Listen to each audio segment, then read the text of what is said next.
Ramban writes over here,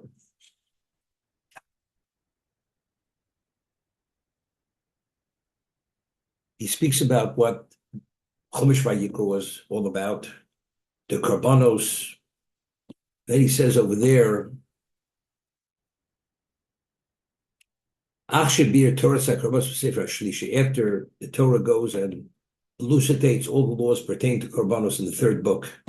Hischil Ato Lesadib Sefer Mitzvah should stop binyan all moed.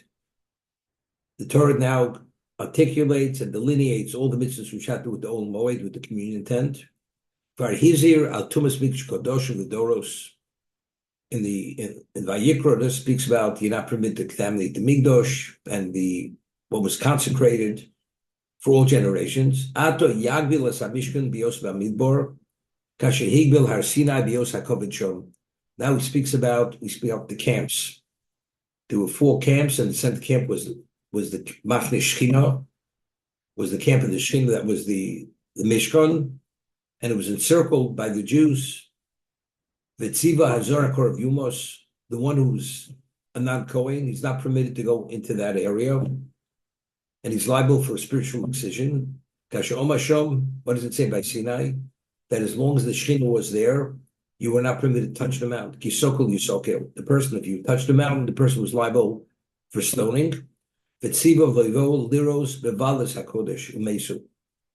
they would actually dismantle the Mishkan, and the Kohanim would actually take the vessels, the Oron, and the vessels which were carried, they would put it into sacks. Nobody who was not qualified to be there was permitted even to watch this. Because if you come too close and you see the Shechinah, it will consume you. You have to keep watch to guarantee that the Kodesh should remain holy, and the Mizbeach. That even the Kohanim who actually approached the mountain up to a point, they had to be in a holy state. And here the Torah speaks about how the Leviim were responsible to maintain the Mishkan. And how exactly they should camp encircling the Mishkan, and the ordinary Jew was at a distance. How the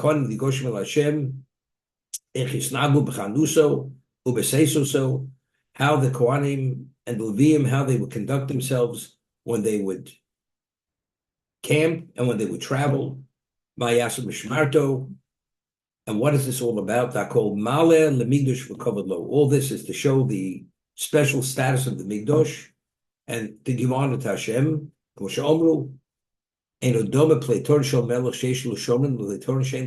palace. If you have guards watching the palace, protecting that no stranger should enter into certain areas, that gives honor to the palace, to the king who's there.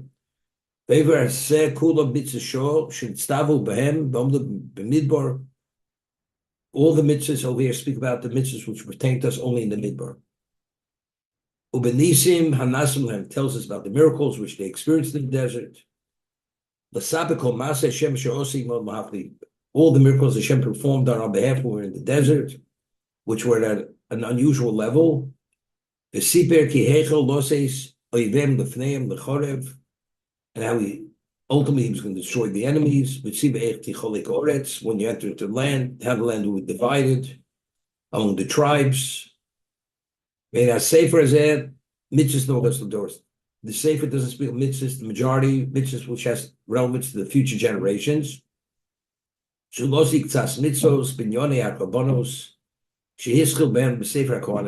mitzvahs which pertain to Karbanos, which already was discussed in Vayikra, and since the Torah didn't finish articulating and elucidating all the laws,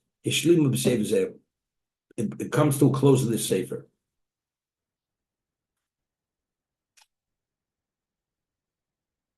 Okay, that's the Ramban.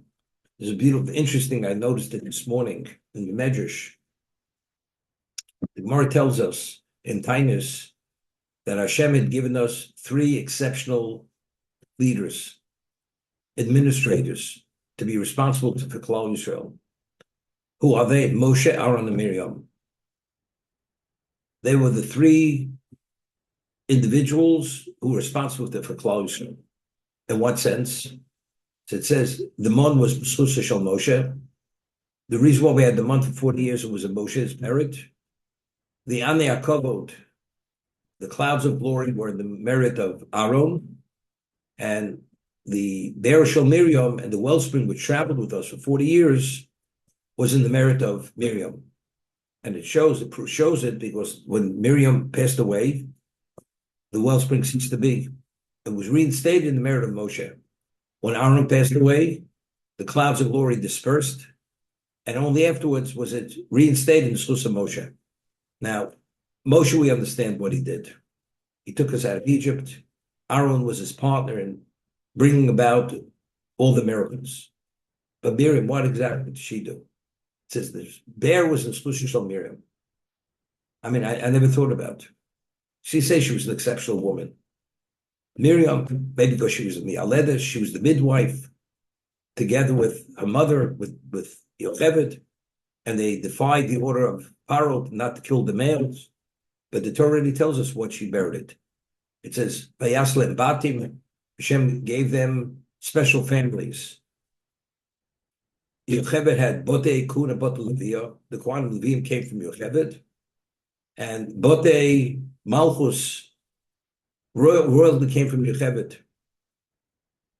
So that's came from Miriam. But why did she merit that the Be'er Shel Miriam, the wellspring, should come in her merit? So here it says,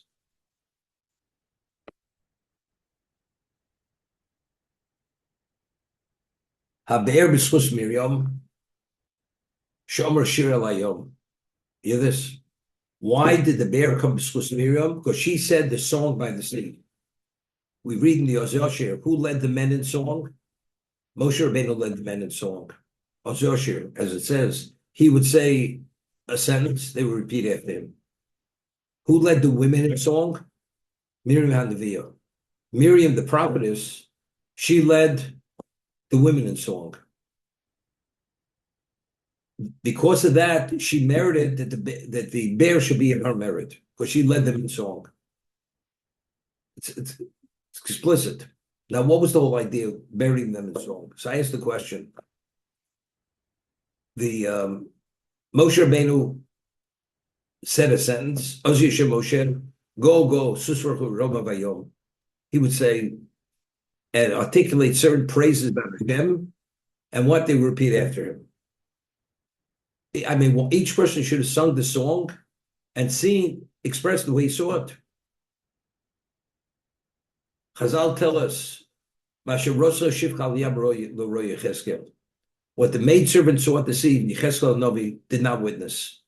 God's presence, the Shechinah, was so palpable that you were able literally to point to it. It was at a level that even Yecheskel Novi never witnessed such a thing. So good. Each person should say it the way he saw it. And each person saw it at a different level. You realize when the Shivcha Liyab saw the Shechinah, she saw it within her own capacity. When Yeshua ben Nun or Kalev ben Yefuneh saw the Shechinah, the Yam, they saw another level of Shechinah. Everybody had his own takeaway based on who he was. So each person should have said the shiur based on what he was experiencing. But yet we find it was a uniform shiur. Moshe Rabbeinu articulated what he saw, and the Jews, they repeated after them. Repeated after Moshe. So I asked the question, why? We find that, we say in the Haggadah, it's based on the Gemara, there's an argument, how many Nisim were on the Yam? We know there were so many miracles in Egypt, the 10 plagues. And the question is, were there 50 miracles on the Yam? Were there 200 miracles on the sea? Or were there 250 miracles on the sea? Because there's a question based on the Pasuk Tilim that it says the sooths, the sorcerers in Egypt said it's Etzba Elokim. Etzba is what is 10. It represents the 10 plagues. And at the opposite, there was Yad Chazoka, right? Yad is 5, so it's 5 times 10, that's 50. That's minimally. What do we say? That each makkah based on Pasuk Tillim was 4 makkos, so it's 4 times 50, right? Or it was what? What times each makkah was 5 makkos, so it's 250. Now, who was able to quantify what took place at the sea? Every aspect of miracle took place at the sea. Only Moshe Rabbeinu was able to appreciate that. Nobody had the lens of like Moshe Rabbeinu had the lens. So Moshe Rabbeinu said the Oz Yoshir, said the Shir Aliyah. What did he say? He saw it exactly as it was. Whether it was 50 miracles, whether it's 200 miracles, whether it was 250 miracles. In the words of Moshe Rabbeinu, in those words was contained, it quantified every aspect of what took place. We repeated after that. So by repeating, we're acknowledging whatever the number it was. So that was Moshe. And that's the Kiddush Hashem. Not to minimize what happened, but who did it for the women. Miriam, being Miriam HaNeviah, and it says Miriam HaNeviah took the musical instrument and she sang the song for the women. And the women repeated after her. She's Miriam HaNeviah. She already, the Gemara tells us, she was a Neviah, she was a prophet when she was 6 years old. Because when after Amram had separated from Yocheved, she had said that to her father, you realize you're supposed to be the parents of the future Redeemer of Israel. And your decree is more harsh than Paro's decree. By separating from your spouses, there's no Jewish people. And she already prophesied at 6 years old. After Moshe Rabbeinu was born, and they realized that he is going to be the Goyal, because as it says, when he was born, the whole house was filled with light, with the Shechinah. What happened? After 3 months, Yocheved fashions a box, puts him in the Nile. So Amram goes over to Miriam, and he taps her on the forehead, on the head, and says, where's your prophecy? What's going to be? If Moshe drowns, what you said has no basis for it. Let's see what's going to be. If actually, of course, it was a miracle. He didn't drown. And Bas Paro, she fetched him out of the Nile. So that's Miriam HaNeviah. The reason why it says by the Shira, by the Yam, it says Miriam HaNeviah, because she already prophesied about Moshe Rabbeinu that his parents are going to be the parents of the future God, the future Redeemer.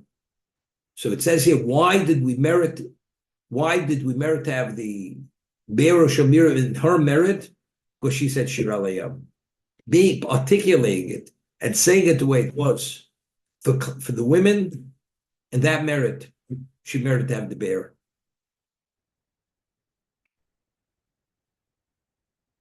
Bring it out.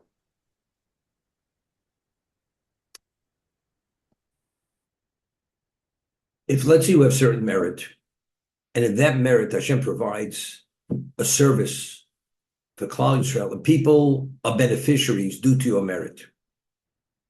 What degree are you a beneficiary that your merit was used, that the Jews should be a beneficiary? Tremendous. Somebody else had merit. And that merit could have brought about the same result, but Hashem chose you that your merit should be used. You're the beneficiary of whatever was the result of your merit. Moshe Rabbeinu had enough for everything. He could cover whatever need was. The mon, the bear, the Ani Yaakov, which ultimately did, because when they passed away and it ceased to be, it was reinstated in the merit of Moshe. Miriam passes away, there's no water, it's reinstated in the merit of Moshe, the Gemara says. Aaron passes away, the clouds of glory disperse, it's reinstated in the merit of Moshe Rabbeinu. Moshe had the capacity to cover it all. But since Hashem wanted Aaron to be a beneficiary, to provide the service for Klal Yisrael. So why was Klal Yisrael in the spiritual cocoon for 40 years? Because Aaron passed away in the 40th year. Why? Because Hashem wanted Aaron should be be the beneficiary of his merit, and therefore provided the service for Klal Yisrael. Hashem wanted Miriam. Miriam had what it took. She could cover that. She could bring about to it. So why did we have water for 40 years in the desert? which we couldn't survive otherwise. It was due to her merit we were able to survive. Therefore, Miriam is the beneficiary of the Jews surviving because Hashem used her merit. Because Hashem wanted Miriam to be the beneficiary. Hashem wanted Aaron to be the beneficiary. Although Moshe had sufficient merit, he could have covered whatever was needed. Following. The question is a very good question, but you bring me out this point. Why did Moshe Rabbeinu not participate in the building of the Mishkan? Moshe Rabbeinu did not participate. So Hashem said to Moshe Rabbeinu, because by the time you want to participate, it was all covered. The Jews themselves did everything. And they even tried to erect the Mishkan. But since you needed a miracle to erect the Mishkan, Hashem would not provide the miracle for them, because Hashem wanted Moshe Rabbeinu to erect the Mishkan. Okay? But why did Moshe Rabbeinu not want to erect the Mishkan? Because he said, and Hashem says, why? He says, because I wanted the Klal Yisrael should have the source, that every Jew should participate in the Mishkan, and therefore, by me not participating, I wanted they should be the beneficiaries. That's Moshe Rabbeinu. So Hashem says, although that's terrific, but yours will be greater than theirs, because although you didn't participate in building the Mishkan, you're going to have the source of Hakamas HaMishkan, of erecting the Mishkan. So Moshe Rabbeinu had the ability to do everything himself, but he stepped back because he wanted Klal Yisrael to have the merit. They should have the merit. And Hashem says, that's great, it's terrific. And he extolled him for this. It comes to, we're in the desert, you can't survive unless you have mun, unless you have anei hakavod, unless you have water. Impossible. Moshe Rabbeinu has enough to cover it all. But what does Moshe Rabbeinu want? He doesn't want it for himself. Let them have the merit, and where I have to fill in, I'll fill in. And that's what happened. As long as Aaron was alive, who covered the anei hakavod? That was the merit of Aaron. As long as Miriam was alive, who covered the water? That was Miriam. Now that they're no longer here and I have to enter into the picture, I'm more than happy. My merit will cover it all. And it did. At the end of the day, everything was in the Shus of Moshe Rabbeinu. The mon, the anei hakavod, and the water. The Be'er Shel Miriam. Tzuas Rosh Kol Adas B'nai Yisrael, L'mishposim Beis Avosam. You should acknowledge the leaders of the congregation of Israel according to their families, the paternal line. The Mispar Shemos Kol Zochel Glosam. The numbers of the names, all males.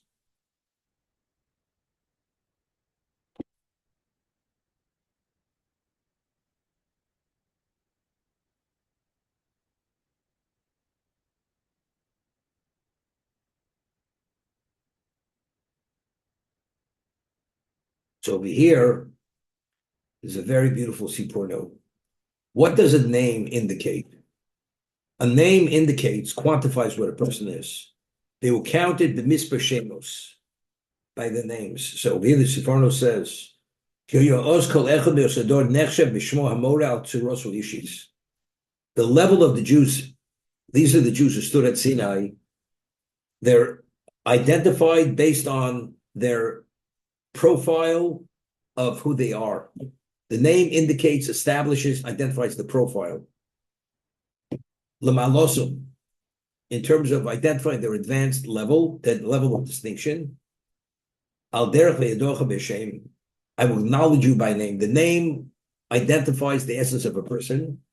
V'lo kein kor l'dor boy oretz. The generations that came to Eretz, they were not counted. It doesn't say they were counted by name. They were numbered, but not by name. Only the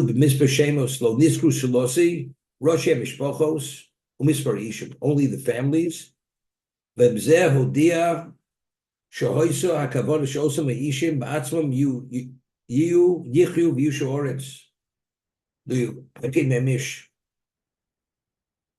Initially, who's supposed to go into Eretz Yisrael?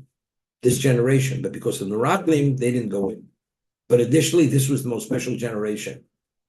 So I make it a point, Mispar Shemos.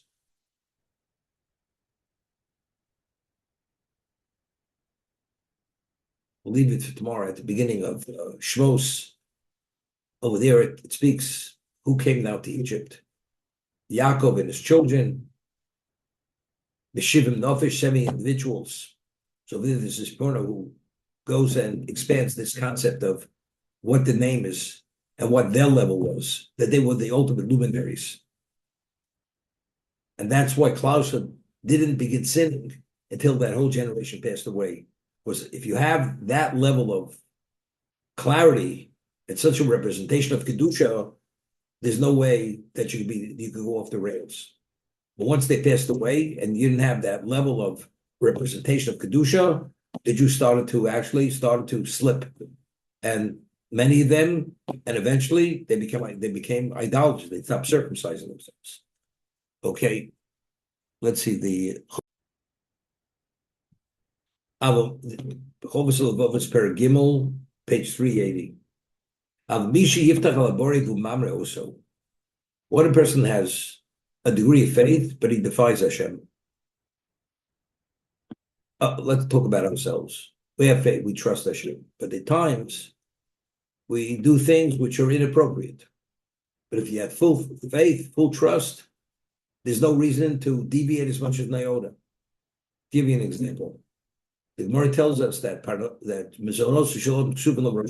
Hashanah. One's yearly stipend is already determined Rosh Hashanah to Rosh Hashanah for the whole year. So now, of course, you have to establish, you have to take initiative to be able to withdraw whatever that stipend is. But what about if that initiative, you have to cross lines? You have to go to a meeting and you miss Kriya Shema. You can't put on tefillin. Is that part of the initiative? You have to forego tefillin. You have to forego Kriya Shema. You have to chas v'shalom violate Shabbos. Because that's the busiest day of the week. Saturday is the busiest day. Definitely not. That definitely is not within the context of Ishtabus, of initiative. So if you have trust in Hashem, that He set your yearly stipend, whatever you meant to get, you're getting. All you have to do is take initiative. In what context do you take the initiative? That you shouldn't cross those lines. I have to leave davening early because I have to go to a minyan. I have to go to a meeting. And you miss Amen Yeshua Rabbo. And you miss Tefillah B'tzibur. Even if you pray, you need to say Hashem wants you to take initiative that you have to forego Tefillah B'tzibur. Definitely not. The answer is, if your trust in Him would be as it should be, you would have to forego Tefillah B'tzibur or anything, even if you're doing the right thing, but you can do it fully right, and you get the same, at the end, it's the same result. But it's only as a result because we're lacking in trust. Therefore, Hashem says, do it on your own. But if you really have full trust in me, you have to do nothing. All you have to do is take initiative which doesn't infringe on what I want. So that's what he says here. One who has trust in Hashem, who mamre also, but simultaneously, he defies him. He deviates. Kamahu socho. What kind of fool is this person? Kama daita chalush b'akaroso. How weak is his understanding and his recognition of who Hashem is? Ki uroeh. Ki mish nismando b'nei odom aladover. Person who appoints people to oversee, to take certain responsibilities. Shu mitzavos lisazik mitzrochov. When you're actually told to attend to certain needs. Omazos abdav v'yavro mitzosov. And the person who's appointed to assume certain responsibilities, he falls short of his responsibilities. And it gets back to the one who appointed him that he fell short of his responsibilities where he should have carried them out. So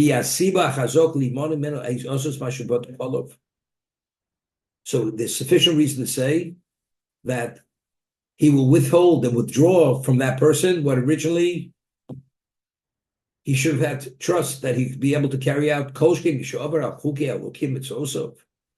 person who violated the statutes of Hashem and His commandments, that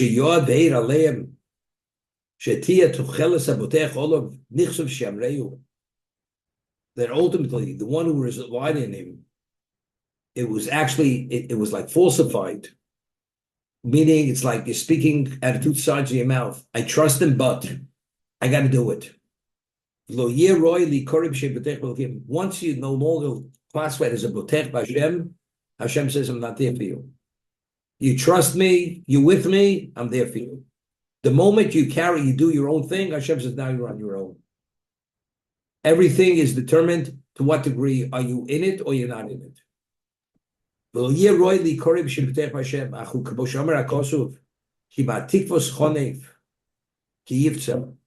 is the value of a flatterer if he embezzles? Ki yishel kochel nafsho.